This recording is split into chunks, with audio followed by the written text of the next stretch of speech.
솔로몬 왕이 바로의 딸 외에 이방의 많은 여인을 사랑하였으니 곧 모압과 암몬과 에돔과 시돈과 헷 여인이라. 아멘.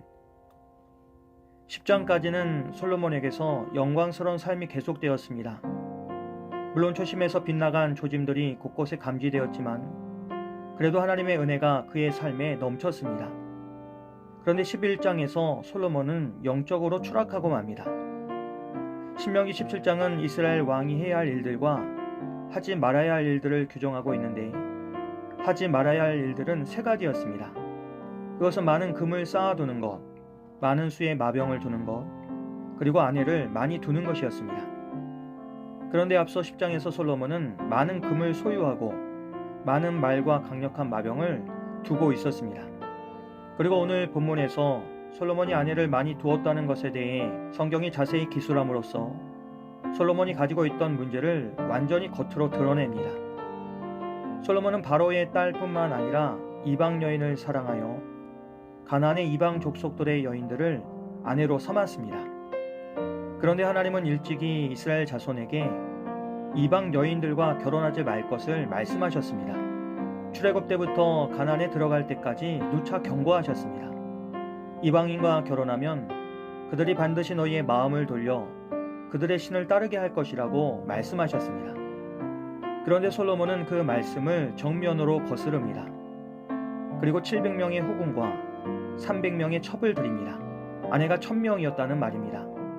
그것은 대부분 왕권 강화를 위한 정략 결혼이었을 것입니다.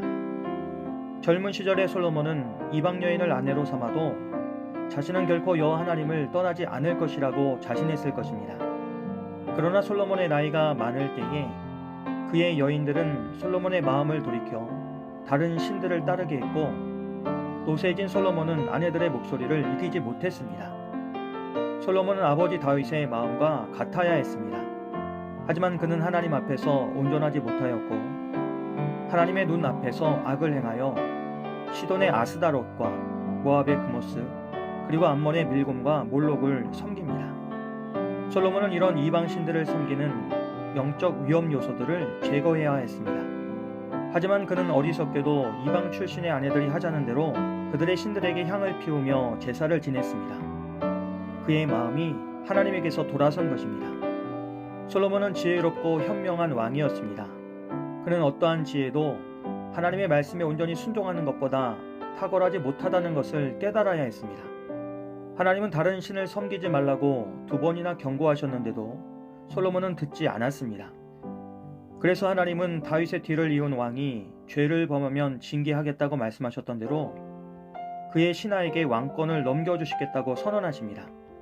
그동안 솔로몬이 이룬 모든 업적과 화려했던 영광은 모두 물거품으로 돌아가고 말았습니다.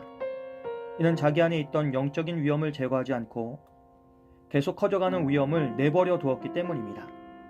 그러나 하나님은 솔로몬의 큰 죄에도 불구하고 다윗에게 영원한 왕조를 약속하셨기에 즉시 왕권을 빼앗지는 않으신다고 하십니다. 또한 다윗의 손자인 르호보암 때에도 모두 빼앗지는 않으신다고 말씀하십니다. 그러나 이런 심판의 유보는 하나님이 다윗에게 하신 약속 때문이지 솔로몬을 보시고 유예해 주시는 것은 아닙니다. 이처럼 솔로몬의 영광은 끝까지 이어지지 못했습니다. 찬란했던 만큼 추락은 더 안타깝고 비참했습니다. 그 원인은 하나님을 향한 사랑의 마음이 변했기 때문입니다. 죄의 유혹과 공격은 무섭고 집요했습니다. 그래서 위험 요소는 아무리 사소해도 철저히 경계해야 합니다. 작은 틈 때문에 전부가 무너질 수 있기 때문입니다. 솔로몬은 이것을 가볍게 생각하다가 망하고 말았습니다. 하나님이 어떤 것을 경계하라고 하신 데에는 다 이유가 있습니다. 내가 괜찮다고 문제없다고 판단하면 안 됩니다. 하나님의 말씀을 기준으로 영적인 위험 요소를 잘 분별하여 우리는 경계해야 합니다. 우리의 마음이 오직 하나님을 향하도록 하나님의 뜻에서 벗어나지 않도록 기도해야 합니다. 우리를 넘어뜨리려는 사탄의 전략은 언제나 치밀하며 때로는 우리가 깨닫지 못하는 작은 것들에서 시작됩니다. 그러므로 우리는 항상 깨어 기도하며 하나님의 말씀을 붙잡아야 합니다. 우리의 생각과 마음을 하나님의 뜻에 맞추고 작은 타협도 경계해야 합니다. 그럴 때 하나님께서 우리를 지켜주시고 끝까지 믿음의 길을 걸어갈 힘을 주실 것입니다.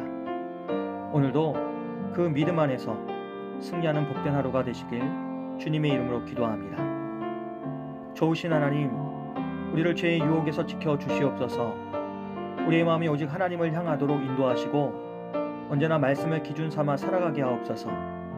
그래서 끝까지 믿음의 길을 걸어갈 수 있도록 성령님 우리에게 지혜와 힘을 더하여 주시옵소서. 예수님의 이름으로 기도합니다.